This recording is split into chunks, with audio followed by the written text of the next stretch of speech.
Si vous êtes citoyen français, inscrit sur les listes électorales, que vous avez plus de 23 ans et que votre casier judiciaire est vierge, alors vous pouvez vous aussi un jour être juré d'assises. Chaque année, des milliers de personnes sont ainsi désignées au hasard.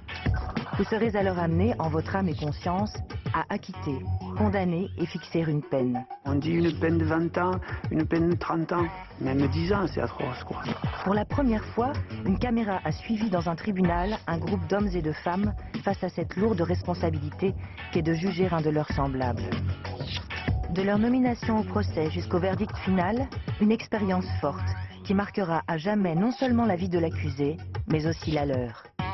Le jour où j'ai été juré d'assises, tout de suite dans Infrarouge. Mesdames et messieurs les jurés, vous allez participer à un des temps du processus judiciaire. Si vous êtes des juges. Épinal, ouverture d'un procès d'assises sous haute tension. Médecins, ouvriers, chômeurs ou enseignants, ils ont tous été tirés au sort sur les listes électorales pour être jurés d'assises. Des citoyens ordinaires pour juger les crimes les plus graves. Tentative d'assassinat, torture, acte de barbarie entraînant une mutilation ou une infirmité permanente. Tentative d'assassinat avec acte de torture et de barbarie. C'est le crime qu'ils vont devoir juger. Nous avons obtenu l'autorisation exceptionnelle de filmer les jurés au cœur de ce procès d'assises. Des jurés qui dans 3 jours devront décider du sort d'un homme. Juré d'assises, une expérience qui marque à tout jamais une vie. Pour en témoigner, nous avons voulu rencontrer d'anciens jurés. Il y a quelques années, ces hommes et ces femmes ont dû, eux aussi, se prononcer en leur âme et conscience au nom du peuple français, tenant ainsi entre leurs mains le destin d'autres citoyens. 80 ans de prison. J'ai condamné un certain nombre de personnes à 80 années de prison.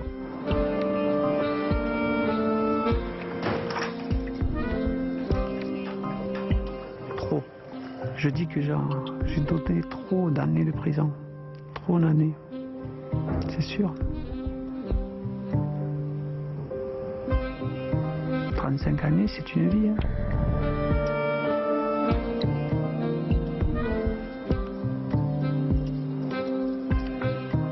Je ne peux pas revenir en arrière.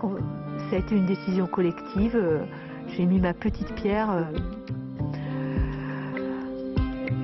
C'est comme ça.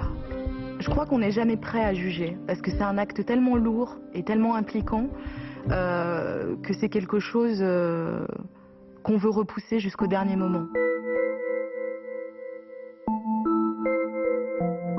Avec l'expérience, le recul, ces jurés d'hier peuvent mettre les mots sur ce que vivent aujourd'hui les jurés d'Épinal. Nous allons procéder à la vote de mesdames et messieurs les jurés. Comme eux, chaque année, 20 000 citoyens sont convoqués sur les bancs d'une cour d'assises. Pour être juré, il faut avoir plus de 23 ans, un casier judiciaire vierge, ne pas être policier ni militaire. Juré titulaire numéro 25. Être juré, c'est un devoir de citoyen. Impossible ou presque d'y échapper, sous peine d'une amende de 3 750 €. Certains ne connaissent de la justice que les séries policières, d'autres ne sont jamais entrés dans un tribunal de leur vie. Le juge Michel Yoniapra, président de la cour d'assises, les guide dans leurs premiers pas de juré. C'est pas votre métier. Vous ne le pratiquez pas. Vous vous retirez pas en disant ben, moi j'ai l'impression que mon sentiment, mes émotions, c'est il est coupable ou il est innocent. Non, non, non, ça se passe pas comme ça. Vous allez avoir comme un puzzle dont il manque des pièces. Il faut les mettre les unes par rapport aux autres. Et donc vous devez être attentif, vous devez être impartiaux. Ça veut dire qu'il faut que tout au cours des débats, vous ne laissiez transparaître à aucun moment le sentiment que vous avez déjà pris parti dans un sens ou dans un autre. Ça veut dire que les mimiques, elles sont exclues. Pendant 2 à 3 jours, vous allez être des juges exactement comme nous. La seule différence, c'est que vous n'aurez pas de robe. D'accord ? L'affaire qu'il s'apprête à juger fait la une des médias locaux. Magnum, la radio. L'info régionale. Bonjour à toutes et à tous, à la une de l'actualité ce matin, le tortionnaire de Saulniéville. Cet ancien machiniste est poursuivi pour tentative d'assassinat, acte de torture et de barbarie. Drogué puis blessé à la jambe par balle, il avait défiguré son ex-compagne en l'aspergeant d'acide sulfurique un soir de janvier 2008. Le verdict est attendu pour ce vendredi soir. Cet homme risque la réclusion criminelle à perpétuité. À la fin de ce procès, les jurés et la cour décideront de sa peine aux côtés du président.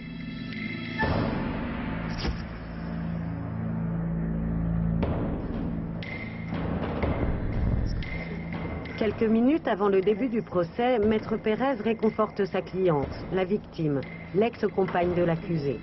La jeune femme a survécu à ses blessures. À 33 ans, elle est défigurée. Dans ma tête, le mal a été fait, il sera jamais récupérable et tout, quoi. J'ai le même visage, j'ai les opérations qui continuent, tout continue. Je peux rien changer à ma vie. J'ai toujours dit, je voudrais sortir de prison, je partirai très loin. Voilà. Toujours la peur? Bah oui. Ouais.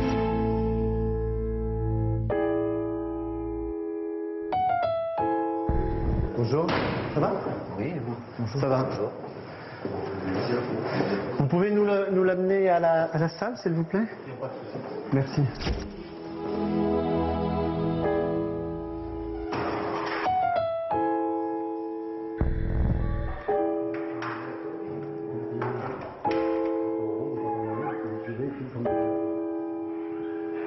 Alors,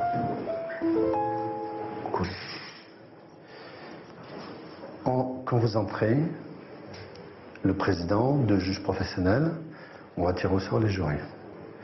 Je vous ai dit, attention, dès que vous entrez, tout le monde vous regarde. Vous êtes l'accusé, d'accord? Hein?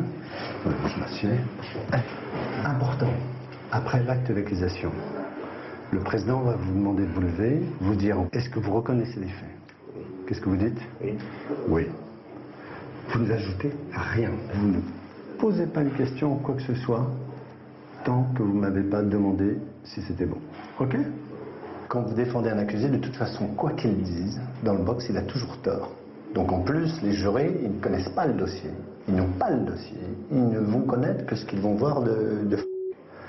Donc oui, je l'ai prêché, je l'ai dit sur les vêtements, sur le fait d'être rasé, sur des choses élémentaires qui paraissent idiotes, mais qui sont importantes parce que, vous savez, l'adage, l'habit fait pas le moine, mais aux assises, il le fait un peu. L'accusé reconnaît les faits. L'enjeu de ce procès sera de décider de la peine la plus juste en essayant de comprendre pourquoi et comment cet homme en est arrivé là. Un procès d'assises commence toujours par le tirage au sort des jurés. Le juge, le procureur, les assesseurs, tous ces gens forment un espèce de ballet comme ça, ils arrivent les uns après les autres, c'est très théâtral, donc tout de suite on est en rupture avec le temps du quotidien. L'audience criminelle est ouverte, veuillez vous asseoir.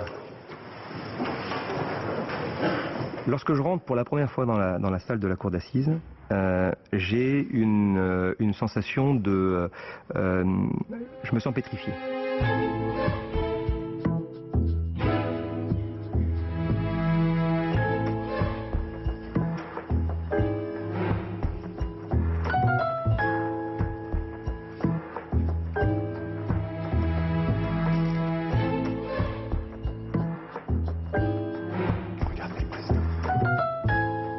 Quels sont vos noms, prénoms, date et lieu de naissance, profession et résidence? Mon nom c'est Gauthier. Je travaille comme machiniste à la société Minérale.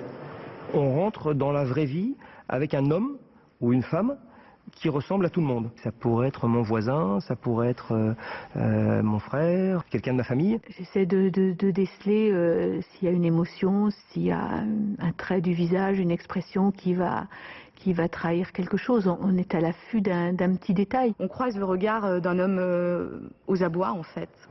Nous allons à présent procéder au tirage au sort du jury de jugement. Je vais tirer au sort le nom des 9 jurés chargés de vous juger et les 2 jurés supplémentaires.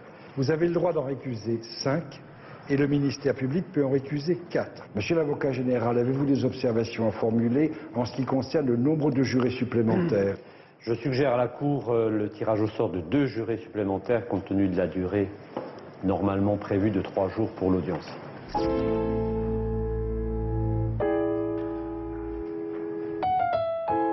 Mesdames et messieurs les jurys qui seront tirés au sort, je vous invite à prendre place sur les sièges. Dès cet instant, seule la défense et l'avocat général peuvent encore s'opposer à la participation de certains jurés dans ce procès. Pour se faire une opinion, ils ont le nom, la profession, l'âge des jurés. Et tout se joue en quelques secondes. On va voir l'attitude, comment la personne elle se déplace, comment elle se comporte. Je trouve que, je sais pas, il y a des choses qu'on sent, quoi. Et là, on est dans le subjectif le plus complet, hein, c'est clair.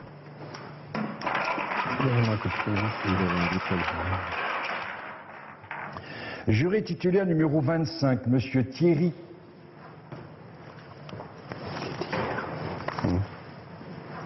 Si on ne veut pas trop de femmes et qu'on commence à accuser les hommes, ça pose problème. Bon, c'est le premier jury. Vous notez les numéros, c'est mieux. Je laisse parce que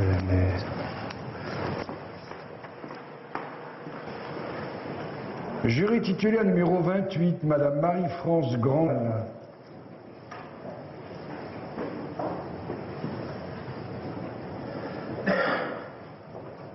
Jury titulaire numéro 22, Madame Cécile Joux.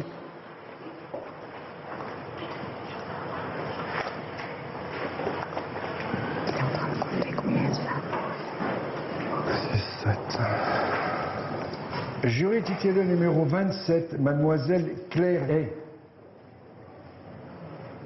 Récusé.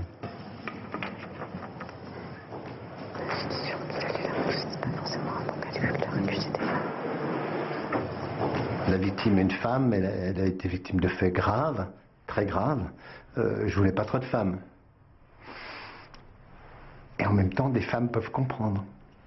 Et ce qu'on constate dans la pratique, c'est que bien souvent, les femmes sont moins sévères que les hommes. Oui, c'est simplement pour vous dire que la récusation, c'est du pifomètre et que, au fond, ça aboutit pas toujours à ce qu'on souhaite. Juré titulaire numéro 7, Madame Anne Batowski.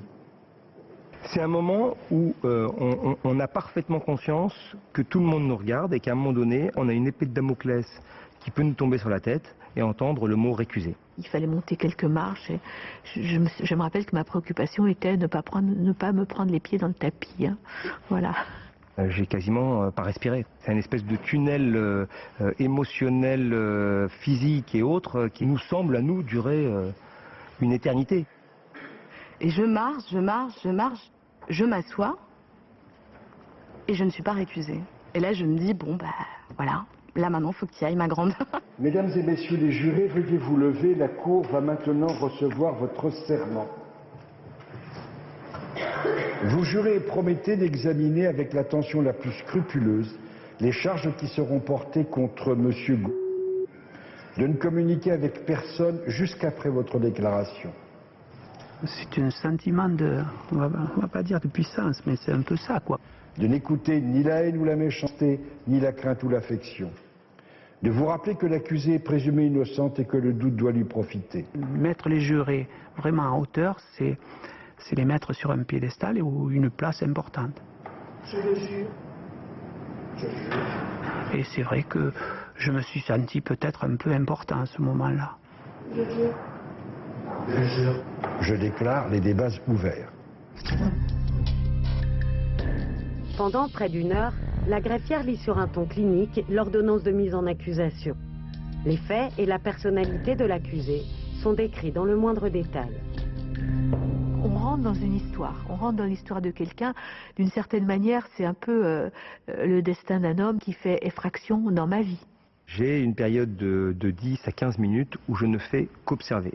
Moi, j'essayais de percevoir quels étaient les regards entre l'accusé et les victimes. Chaque parole qui est dite résonne vraiment en soi. Enfin, en tout cas, moi, j'avais pas la sensation de perdre une miette. J'avais pas la sensation d'avoir besoin de prendre de notes. Je n'en perdais pas une miette.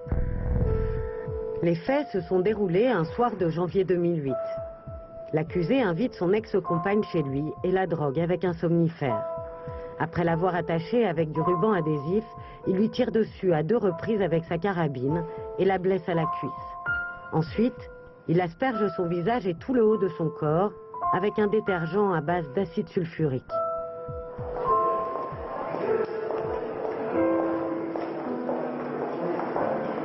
Je vois qu'à gauche, les jurés, ils sont attentifs, ils prennent des notes. À gauche, ils prennent des notes, sont attentifs. Et à droite, pas du tout. Hein? À droite, pas trop. Fermez, fermez. Fermez, fermez.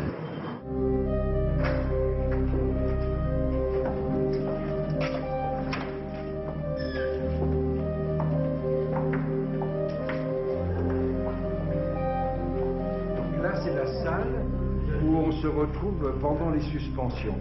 Ma frustration d'avocat, c'est de ne jamais savoir ce qui se dit derrière, y compris pendant les suspensions d'audience, parce que les suspensions d'audience, là, les jurés vont se forger leurs convictions. Ils discutent, ils font des réflexions. Et que dit le président, que disent les assesseurs, on ne sait pas du tout. Asseyez-vous, asseyez-vous. Donc, on se retrouve là aux suspensions d'audience. Donc, ça vous fait quoi, les petits nouveaux? Déjà, j'étais un peu étonné d'être là. La veille, même la veille, j'avais déjà de l'estomac qui était noué. Mais pourquoi? Je sais pas. C'est la sensation d'être devant un tribunal. Est-ce que c'est l'angoisse de ce que vous allez avoir à faire? Oui, parce que c'est comme à l'hôpital. C'est pas la même chose. Si, parce que vous avez un peu le même principe. Quand vous êtes sur une table d'opération, vous tremblez. Mais attendez, je peux comprendre l'appréhension et la boule à l'idée que vous êtes choisi pour participer à quelque chose que vous ne connaissez pas. Et c'est l'appréhension de l'inconnu en vous disant, est-ce que je vais être capable d'assumer cette fonction? Leur connaissance de la justice, elle est quasiment nulle. C'est un milieu qu'ils ignorent. Donc c'est un milieu qu'ils abordent avec une certaine appréhension. Bien d'accord.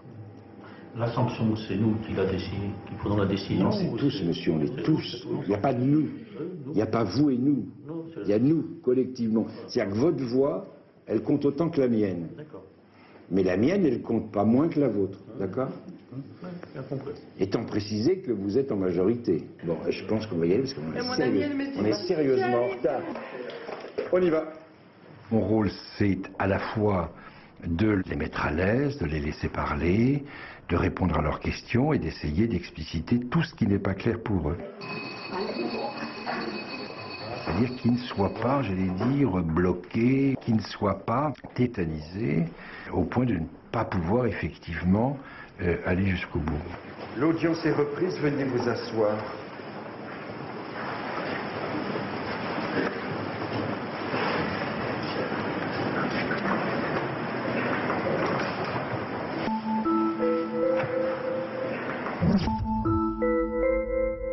Le président auditionne les témoins proches de l'accusé et de la victime.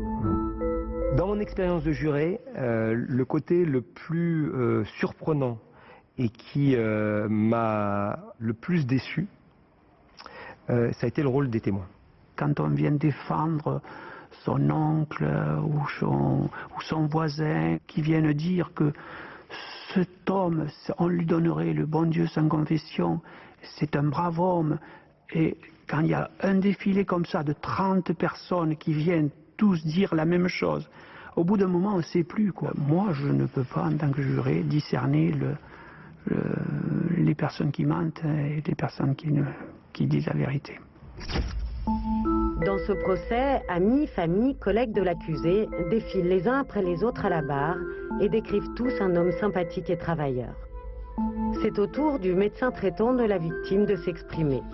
Il est entendu par visioconférence depuis Paris. Ce spécialiste des grands brûlés décrit le calvaire physique enduré par la jeune femme depuis 3 ans. Elle a supporté des dizaines d'opérations et de greffes de peau, perdu l'usage d'un œil et d'une oreille. Le médecin précise qu'elle devra subir des soins à vie.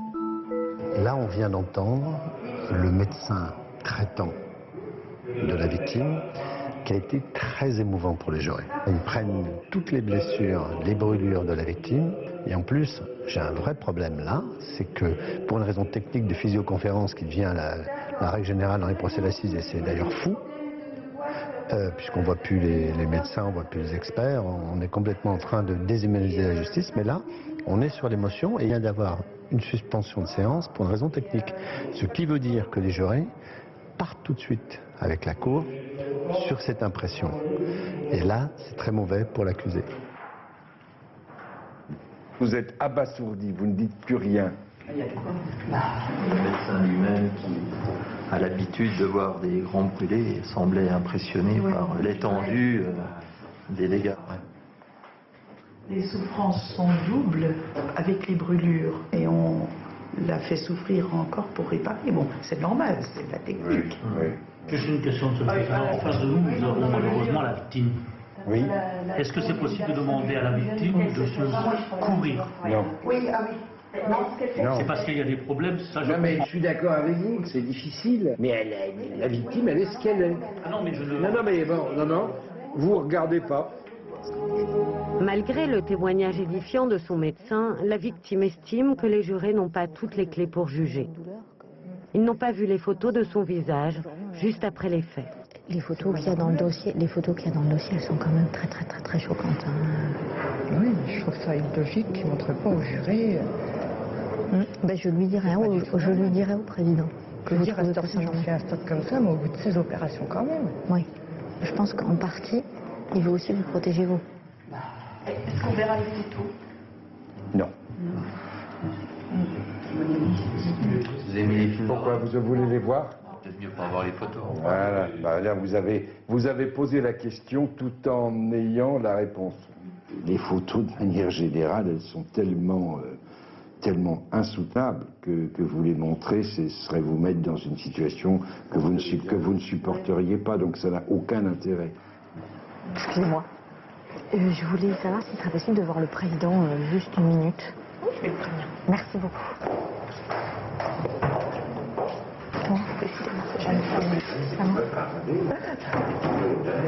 Déjà, je voulais vous dire bonjour, Monsieur le Président, je n'avais pas vu. Et je voulais aussi vous parler, si c'était possible, des photos. Oui, je ne les montrerai pas. D'accord. Parce que j'ai expliqué à Madame parce qu'elle s'attendait à ce que ce soit vu. Et elle me dit, mais je comprends pas, moi ça fait 18 interventions que je fais pour en arriver là, il faut qu'ils comprennent tout ce que j'ai... Vous pouvez lui dire qu'ils ont compris. Hein. Ouais. Nathalie, vous pouvez dire qu'ils ont compris. Hein. D'accord, je vais la rassurer en ce sens. Et je pense que les explications qui ont été données par le médecin ce matin sont claires, limpides. Je veux dire, excusez-moi, mais bon, la description qu'il a fait de la tête de madame quand il l'a vue... Je ne justifie pas qu'on la montre. D'accord. Je vous remercie, Monsieur le Président. Je suis désolé. Pourquoi vous ne voulez pas montrer ces photos? Parce que j'ai pas envie de montrer des photos gore et de les mettre et de les traumatiser. Je veux dire, j'ai pas envie ensuite de délibérer avec un jury traumatisé. Parce qu'un jury traumatisé, c'est pas un jury qui raisonne. Donc, si vous voulez, dans la pratique, en matière criminelle, on montre très rarement les photos quand elles sont horribles. Vous avez peur que l'émotion prenne le dessus? Bien sûr, prenne le dessus. Bon. Ça vous a un petit peu ébranlé? Pas trop? Les femmes? Oui.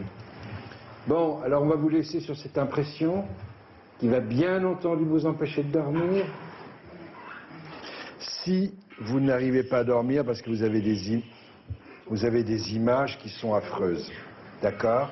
Vous descendez dans la cuisine puisque votre mari n'est pas là et hop, des œufs, de la farine et on fait des gâteaux. Donc demain matin, on a les croissants. Pas vraiment. Non mais ça occupe l'esprit, tu vois, t'es en train avec tes mains, tu vois, ça apaise, c'est génial comme régime. Bon, allez, rentrez à la maison.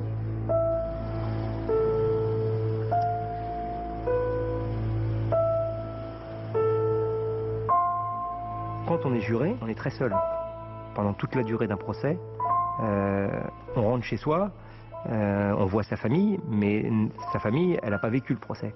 On a vécu des choses d'une intensité extrême pendant 10, 12, 13, voire 14 heures par jour. Et on les a en soi. Et on arrive chez soi, et il faut vivre avec. Le soir, en effet, je faisais mon débriefing avec mon mari. J'ai eu la chance d'avoir un mari patient et écoutant, mais c'est sûr qu'il y a un besoin d'en parler, et je précise que ce n'est pas interdit, puisque le secret porte sur le délibéré, il ne porte pas sur le contenu des audiences pour lesquelles il y a un compte-rendu dans la presse le lendemain matin, donc voilà.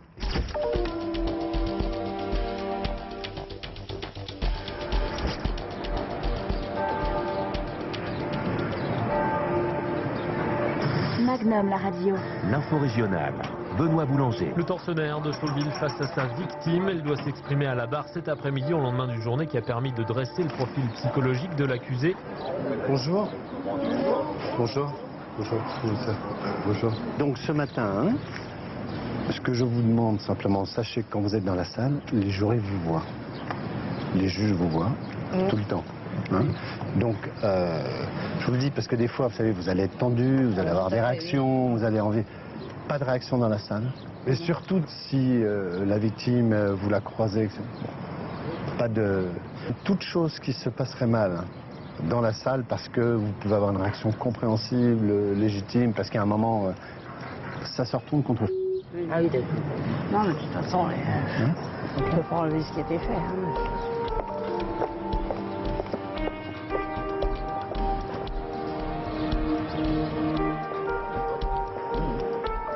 Bien, vous pouvez venir si vous voulez.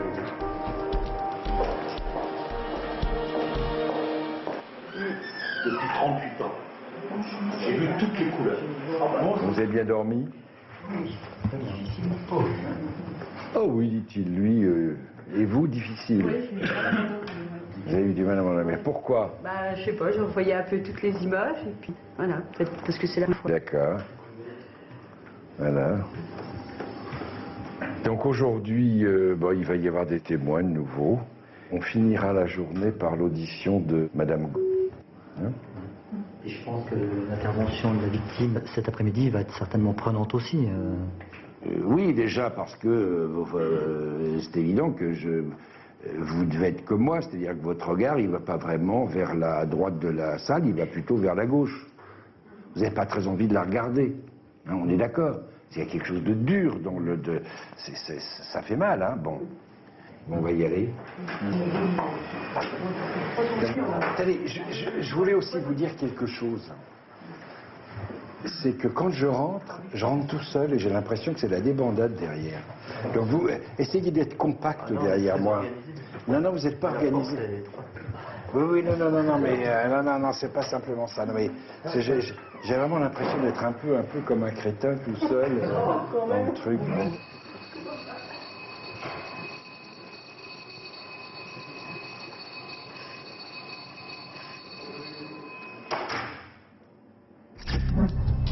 Dans les procès d'assises, la famille de la victime est souvent appelée à témoigner.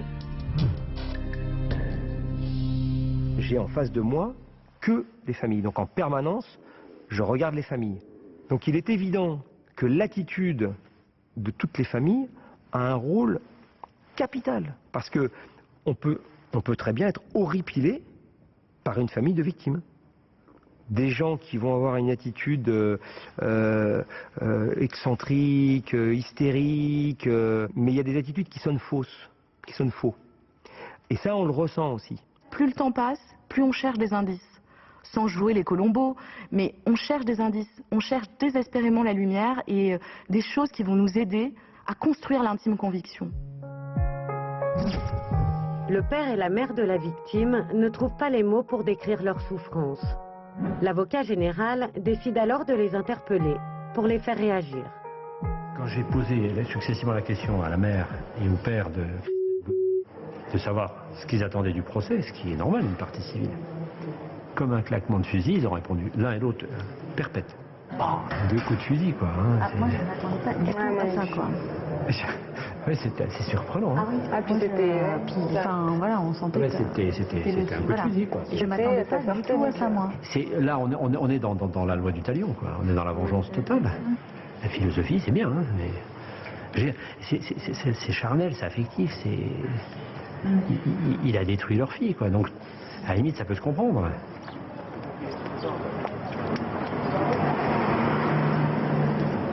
La vie d'un jour qu'elle faisait, c'est la vie de toujours maintenant. Même la perpète, ce sera trop beau de toute façon. Attacher à un arbre, puis faire pareil, voilà ce qu'il faut. Lui faire subir ce qu'il m'a fait subir, c'est ça qu'il faut. Hein, vous vous rendez compte? Faire tout ce qu'il lui a fait, la sophie que j'avais, la beauté que j'avais, on me l'a bousillé. Vous voulez qu'on vive ça comment? On a vécu des souffrances, des allers-retours à Paris, toutes les semaines, 1 heure en réa. J'ai vu ma fille, j'étais la seule à rentrer, parce que personne ne pouvait, sans visage. Hein, le droit de lui toucher la main, branché de partout. Hein, alors on a eu la fatigue, on a eu les traumatismes, on a tout eu. Quand ce gamin, elle est revenue, que j'ai préparé la main, je lui ai dit, maman aura changé.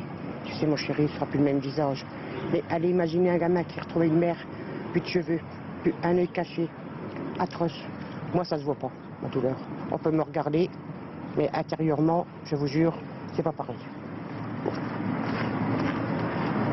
Je ne pensais pas qu'elle allait répondre tous les deux répondre cette réponse. Je me suis dit, bon ça c'est une colère.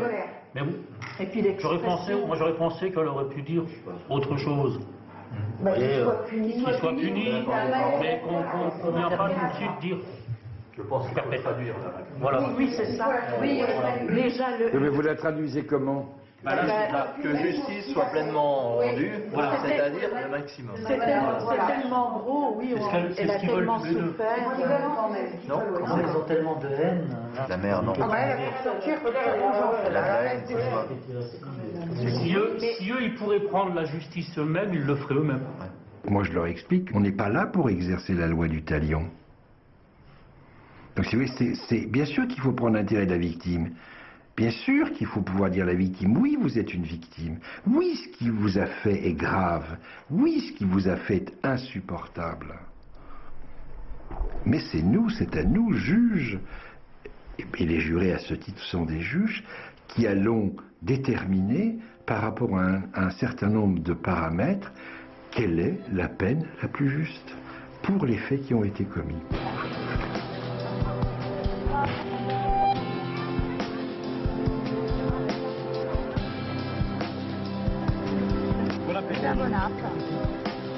On va essayer de faire passer ça quand même.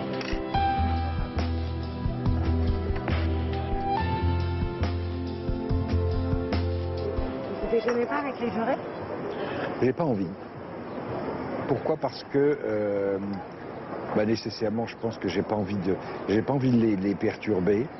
Puis je pense qu'ils voulaient que ma présence les gênerait d'une certaine manière, je veux dire.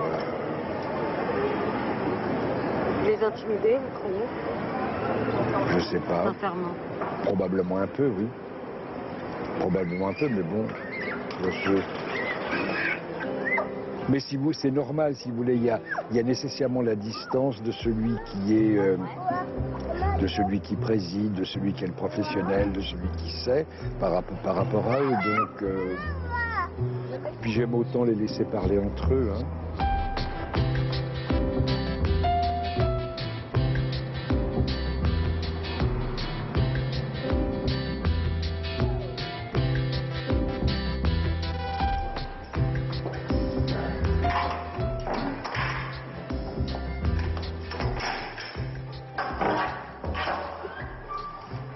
Venez, on va se voir. Hein?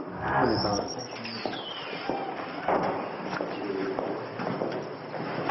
Asseyez-vous. Alors, bon, cet après-midi, ça va être dur. Hein? Cet après-midi, c'est l'audition de la victime. Elle va être entendue. Bon, ça va être... Hein? Et vous vous levez. Il va vous dire, vous avez des questions. Vous ne dites pas non, vous ne dites pas oui. Vous vous levez. Vous la regarderez. Hein? Puis vous vous excusez avec vos mots. Sachez que les juges vous regardent tout le temps. Moi j'essaie de les regarder, mais bon, je ne peux pas les fixer tout le temps. Quoi. Je ne peux pas les fixer. J'ai honte de ce que j'ai fait aussi, ça c'est... Mais c'est vrai que l'impression qu'ils donnent est très importante. Puis regardez les jurés, là, dans un dossier comme celui-ci, il y a la victime qui est là au premier rang. Face aux jurés, c'est de l'émotion. C'est de l'émotion. Et les jurés sont beaucoup plus sensibles à l'émotion que les magistrats professionnels. Il va falloir parler. Les jurés ne connaissent pas. De ce qu'a dit cette famille, ils ne connaissent pas plus. vous, il faut que vous arriviez à parler de vous. C'est vraiment très important. Vous avez vu, on parle beaucoup de monsieur puisque c'est son procès. Le problème, c'est qu'on dit beaucoup de choses sur vous aussi. Et il n'y a que cet après-midi où vous pouvez parler de vous. Donc il faut vous apprendre à vous connaître, les jurés. Ne vous laissez pas déstabiliser. Je sais ça un peu. Mais c'est pas qu'ils sont froids, c'est qu'ils ne peuvent pas montrer ce qu'ils ressentent. Ils sont obligés d'être un peu impassibles possible. Vous vous rendez compte s'ils commencent à montrer ce qu'ils ressentent, on saura ce qu'ils vont juger. Ils ne peuvent pas. Il nous reste 2 heures là pour savoir qui vous êtes.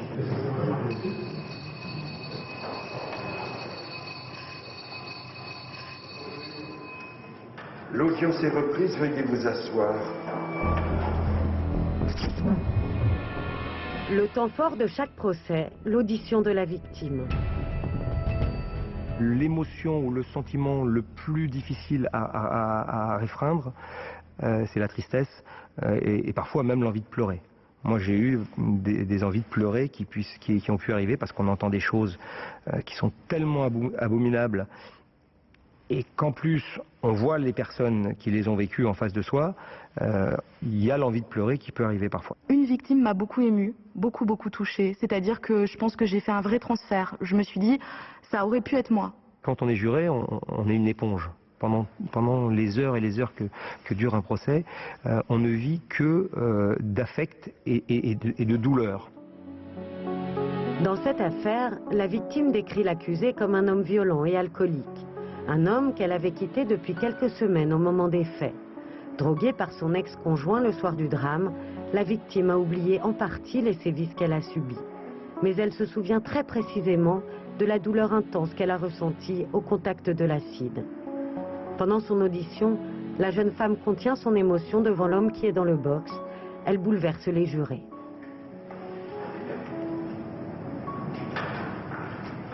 Bon, ça a l'air, vous avez l'air terrorisé. Parmi toutes les affaires, puisque j'ai assisté aux 2 autres affaires, on est quand même là dans une autre dimension. Hein. C'était un moment fort quand même. C'était un moment très fort et puis c'est très fort.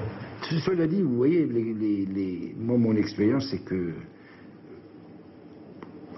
pratiquement toujours, quand on entend les victimes, c'est un moment lourd. Non, pas difficile, mais c'est là où... non, il y a de l'émotion qui passe. Hein. Oh, mais là... Toi, autrement. Surtout quand tu te vois avant, dans la glace, que tu sais comment t'es, puis... Je ne cesse de vous répéter qu'on ne juge pas avec ses émotions. Donc tout ça, il faut le mettre à l'écart. Hein. Donc il faut simplement prendre les faits et essayer de les rétablir. Il y a un truc qu'on n'a pas vu, c'est comment elle était avant. C'était peut-être une femme qui aimait bien, elle sortait en boîte ou autre, elle aimait bien la vie et tout, donc voir déjà son apparence comme elle était. Maintenant, comme elle est maintenant, c'est sûr que pour l'avenir, c'est fini, quoi. Non, ils ne sont pas armés. Ils ne sont pas armés pour ça. Si vous voulez, la différence entre quelqu'un qui fait ça de manière épisodique, c'est-à-dire qu'il va y passer 1 jour, 2 jours, 3 jours de sa vie, c'est que l'émotion ou la charge émotive, bien, il va la prendre en pleine face et qu'il va falloir qu'il la gère.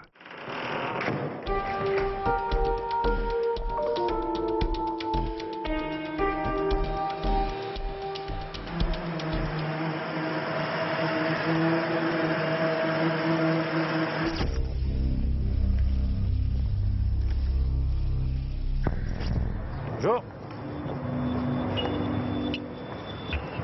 Les premières heures étaient dures, mais là, comme je dis, on est dans le bain.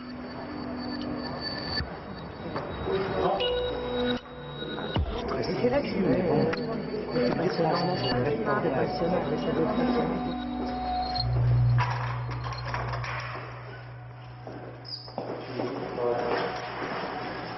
Ce matin, je voulais vous revoir parce que ce matin, donc, il va vous interroger sur les faits. Donc, bon, vous racontez.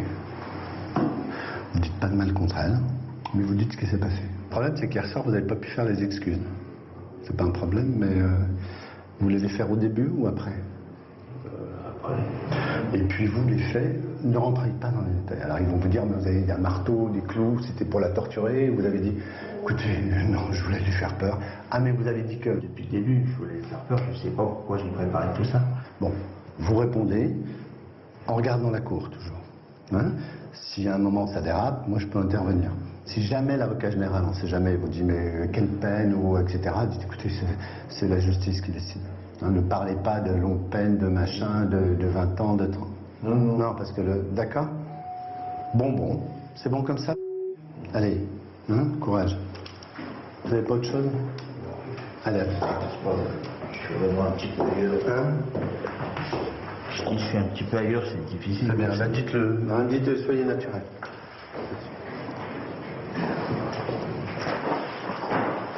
L'audience est reprise, veuillez vous asseoir.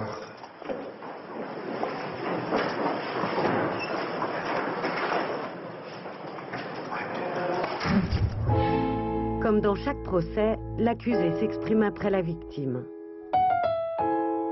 On rentre dans la personnalité de l'accusé. On sait si l'accusé qui est en face de nous a un vrai repentir, ou s'il est là parce qu'il a la trouille de se prendre je ne sais pas combien d'années de prison et qui va essayer de jouer un rôle pour essayer de paraître le mieux devant nous, on le ressent ça. Même des accusés m'ont fait de la peine, parce que je trouvais qu'ils n'avaient pas de chance vraiment d'être dans cette situation-là. Quand on fait le portrait de leur enfance, leur passage par la DAS, passage par des maisons de correction ou autres, on se dit qu'ils n'ont vraiment pas eu de chance dans la vie, quoi. Depuis le début du procès, je sentais que c'était à la fois le bourreau, parce qu'il est là pour un acte criminel grave, mais une empathie m'envahit et ne va faire que croître, et alimentée aussi par la comédie humaine de la justice, en fait. On a l'accusé qui parle, donc ça contrebalance ce que dit la victime, donc on est sans arrêt ballotté. Durant près de 2 heures, l'accusé raconte la lente déchéance qui l'a amené à martyriser la victime. Problème d'argent, d'alcool, de couple, jusqu'au SMS qu'il reçoit par erreur, celui qu'elle a écrit à son nouvel amant. La nuit du drame, il aurait agi dans un état second. L'accusé termine son audition par une solennelle déclaration d'excuses. La victime se lève d'un bond et quitte la salle de la cour d'assises.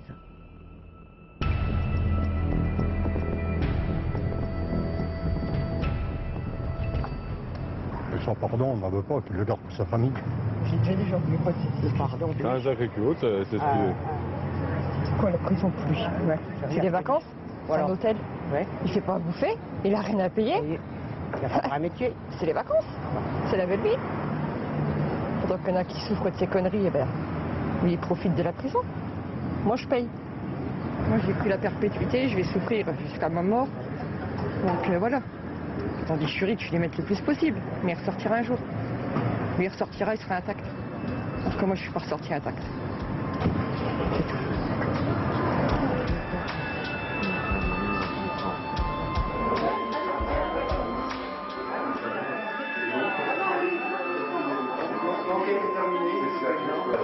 Bon. Alors vous pensez quoi de cette matinée? On a eu affaire à un accusé qui s'exprimait, oui, et quand même important, qui faisait finalement dégager dans la salle une atmosphère assez particulière. C'est-à-dire C'est-à-dire que moi je ressentais quand même un petit peu d'électricité entre la famille que je voyais au premier rang, et on a vraiment ressenti le mur énorme qui s'est dressé entre les deux parties et qui restera, et voilà quoi. Mais c'était pour l'accusé, je pense, Moi je dirais, ils sont plus à l'aise. Il scrutait plus que hier. Ouais. Hier, bon, il avait quand même un regard, pas avoir les larmes, mais presque. Ce matin, il pleurait. Ce qui me paraît important, et c'est toujours ce que j'explique aux jurés, c'est qu'il faut se méfier, comme de la peste, des impressions d'audience. moi, je ne suis jamais sûr, je ne sais pas, quand l'accusé présente des excuses, si elles sont sincères, si elles ne sont pas sincères, si elles sont de circonstances, si elles ne sont pas de circonstances. Dans quelques heures, les jurés et la cour se retireront pour délibérer. Mais il manque une pièce essentielle du puzzle, les plaidoiries des avocats et le réquisitoire de l'avocat général.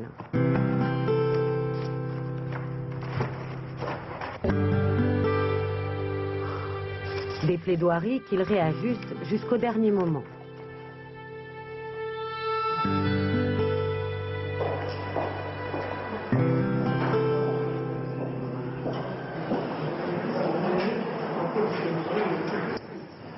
Non mais là ça monte en pression, hein. Parce qu'ils n'ont pas accepté, ils n'acceptent pas que l'accusé vienne se défendre. C'est quand même terrible. Mais moi je le dirai en plein.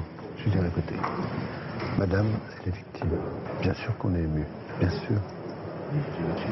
Mais c'est quand même terrible que si elle était décédée, et heureusement ce n'est pas le cas, ça serait moins difficile. Il faut plaider ça. Il y a l'histoire de la tentative, tout éventuellement. Hein?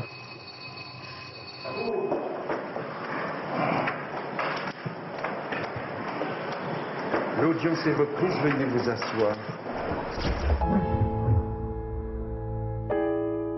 L'avocat de la partie civile plaide en premier. Elle rappelle toutes les souffrances de la victime au juré. Pour Maître Pérez, l'accusé est un monstre qui a enfermé sa cliente en enfer. Il m'est arrivé en fait de m'adresser à l'un des jurés quand je plaide, parce qu'en fait souvent on a besoin de se focaliser sur quelqu'un. Par exemple, j'ai vu vraiment intéressé, studieux, qui a vraiment suivi le procès. Ça m'est arrivé finalement de lui parler. C'est difficile d'être impassible, surtout quand une avocate s'approche de vous et vous prend à partie. Donc là, on se noie dans la feuille de notes, hein, j'ai envie de vous dire. Et à la fois, il y avait un espèce de rapport de force qui s'installait. Moi, je ne voulais pas rentrer dans ce jeu-là. Je ne voulais pas être l'instrument de cette plaidoirie. L'avocat général Bernard Marchal insiste sur la préméditation. Il estime que l'accusé est un homme manipulateur et dangereux et requiert 30 ans de réclusion contre lui. Si on utilise une formule un peu forte, on a craché notre venin, on a soutenu l'accusation. Bon. Et puis après, c'est eux qui apprécient. Je veux dire, il y a un point qui est, en ce qui me concerne, qui est sûr, c'est que je suis incapable quand ils partent délibérer, de dire quelle peine va être prononcée. L'avocat général nous donne un premier élément. Je ne dis pas qu'on le suit, mais au moins il nous donne déjà une première tendance. Ce qui fait que lorsqu'on se retrouve en délibération, de toute façon, le chiffre qui a été annoncé par l'avocat général, on l'a imprimé. Maître Welzer rappelle l'enfance douloureuse de son client. Un client qui jusque-là n'a aucun casier judiciaire. Un client qui, une semaine avant les faits, implore son médecin de le faire hospitaliser et ne sera pas écouté. Pour Maître Welzer, l'accusé n'a rien d'un monstre, c'est un homme désespérément amoureux. À la fin de ma plaidoirie, j'ai plaidé en indiquant au juré, la bonne justice, c'est une justice juste. Je ne vous demande pas la clémence, mais je vous demande de ne pas vous baser uniquement sur l'émotion. Une bonne peine, c'est une peine juste. C'est assez banal, mais c'est fait pour les toucher. Et en plus, il faut devant eux vulgariser au maximum, mais il faut leur tenir un langage qu'ils comprennent et qui ne soit pas du tout technique.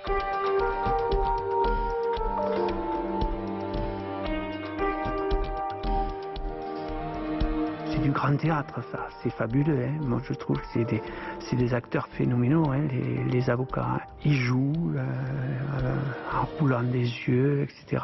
Je trouve ça beau de quelqu'un qui défend à bec et ongle, quelqu'un qui sait pertinemment qu'il n'y a pas grand-chose à faire pour lui. C'est fort.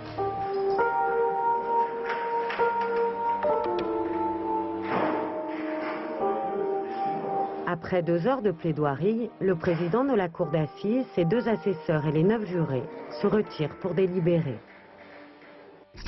Le délibéré est secret. Derrière cette porte, gardée par un policier, les jurés doivent répondre à 2 questions essentielles en leur intime conviction. Cet accusé est-il coupable? Et si oui, quelle sanction lui infliger? Le délibéré, c'est vraiment le moment où on exerce notre fonction de juré. C'est maintenant que on va être obligé de se coltiner les uns aux autres et de se persuader les uns et les autres de ce qu'on a ressenti. Le président est notre phare. Dans la salle des délibérés, il a enlevé sa robe et je crois que c'était une manière pour lui de se mettre à notre niveau pour le délibéré. Il n'y a rien de pire qu'une salle de délibéré où le président du haut de son magistère va faire peur et, je dirais, va brider la parole. Tout ça, ça arrive à une chose, c'est 2 doigts qui tiennent un stylo et qui doivent écrire un chiffre. Là, c'est dur. Là, c'est très très dur. On dit une peine de 10 ans, une de 20 ans, une peine de 30 ans. Mais après, si on se place chacun, on dit 10 ans derrière les barreaux, 20 ans, c'est atroce. Et même 10 ans, c'est atroce, quoi. C'est très dur parce que, après, il faut être certain que le chiffre qu'on a écrit, il est parfaitement en ligne avec ce qu'on a en tête et ce qu'on a au plus profond de soi. La présidente n'a eu de cesse de nous ramener à son avis à elle. À partir de là, moi, je vis cet instant comme un hold-up. Et j'ai vraiment l'impression de faire de la figuration. Il y a une seule chose qui est sûre, et dont je suis absolument persuadé, c'est que le délibéré ne m'appartient pas. Si parmi les 12, il y en a 10 qui ne pensent pas comme moi, mais si ces 10 ont réfléchi, autant que moi j'ai réfléchi, et qu'ils ont fait une analyse cohérente, eh ben, c'est leur décision, si vous voulez que je vous le dise. J'accepte. Voilà.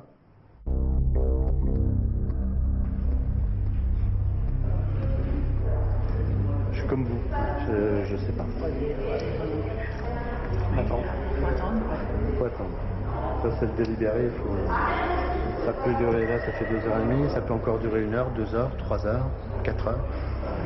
Comme ils peuvent revenir maintenant.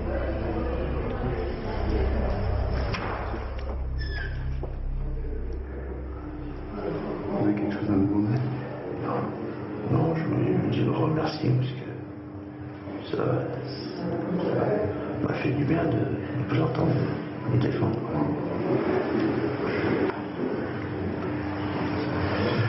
Vous avez quelque chose? Non, pas 30. De toute façon, s'ils mettent 30 ans, enfin, il a demandé 30 ans avec sûreté de canon. Ok, je reviens vous voir tout à l'heure, mais sachez qu'il y a au moins 2 heures. Vous voulez que je reste encore un peu? Ok.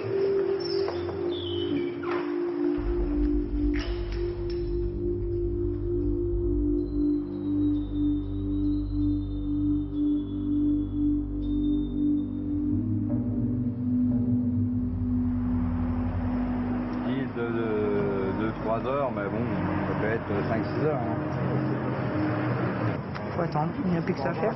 Il reconnaît les faits, mais de là le condamner 30 ans, je vois franchement pas à quoi ça sert. En espérant qu'il prendra le moins possible. Ce qu'il a fait, c'est pas concevable, mais ça restera notre frère. Comme on en parlait, on serait juré, on ne connaît ni l'un ni l'autre, on voit ce qui a été fait. On aura peut-être tendance à être méchant parce que ça pourrait être notre fille, ça pourrait être... je ne vais pas être à leur place non plus. Non, non, c'est sûr bon, que là... dans plusieurs années, ils peuvent dire oh, merde, j'ai quand même fait enfermer quelqu'un pendant toute sa vie, quoi. Concrètement, ils discutent surtout de la peine. C'est ça, en plus, il n'y a pas la discussion sur la culpabilité. Il a reconnu les faits. C'est pas sur ça que leur discussion porte. Leur discussion porte sur le quantum. Et le quantum, bah voilà, il se peut qu'ils soient pas d'accord du tout. Des fois aussi, il se peut, parfois c'est pas forcément mauvais, et c'est pour ça que des fois, enfin on n'a aucun moyen de savoir, mais parfois il y a des jurés qui demandent beaucoup de précision. Peut-être que c'est ça. Oui, allô? Oui?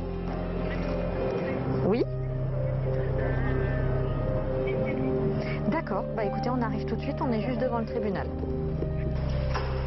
Moi, je comprends plus rien.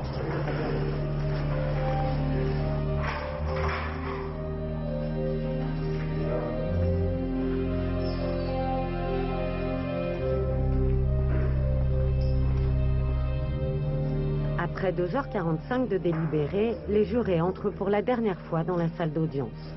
Ils doivent affronter les regards de l'accusé et de la victime avant l'énoncé du verdict.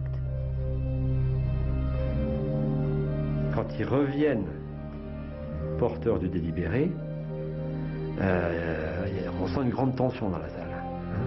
Et on les sent, eux, tendus. Ils sont mal. Nous, on regarde les jurés en entrant, souvent ils ne nous regardent pas.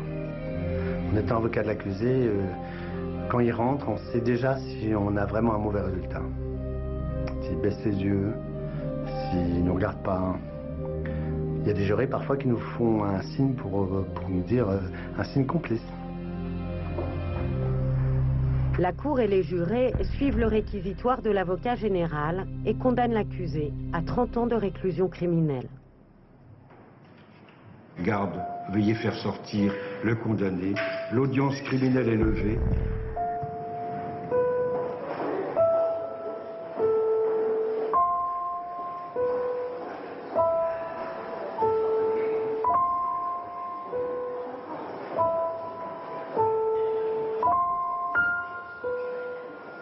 Je suis désolé. Ouais. Je n'attendais pas ça. Moi non plus. Ça rappelle. D'accord. Désolé, hein. On s'est défoncé, mais... La peine n'est pas définitive. L'accusé a décidé de faire appel. Un nouveau procès, de nouveaux jurés, face auxquels il sera présumé innocent. Bien, donc simplement, je voulais profiter de cette occasion pour vous remercier pour votre participation à la justice. Je suppose que vous ne regarderez plus maintenant avec le même œil qu'avant, que vous comprendrez ce qu'on fait, que c'est pas si simple. Eh bien, je vous souhaite tout simplement bonne chance pour l'avenir et je vous souhaite un bon week-end. Voilà. Au revoir.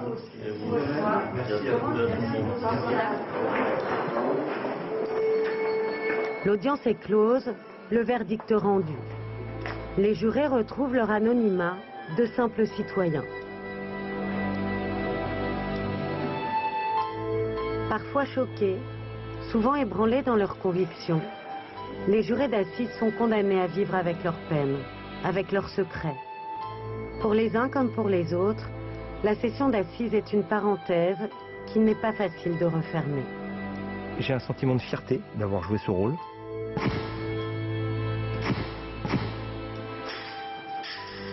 Une expérience comme ça laisse pas indemne, voilà, mais c'est quoi l'être humain? C'est quoi cet être humain qui est capable du meilleur, mais qui est capable du pire? Voilà, c'est quoi l'humanité, quoi?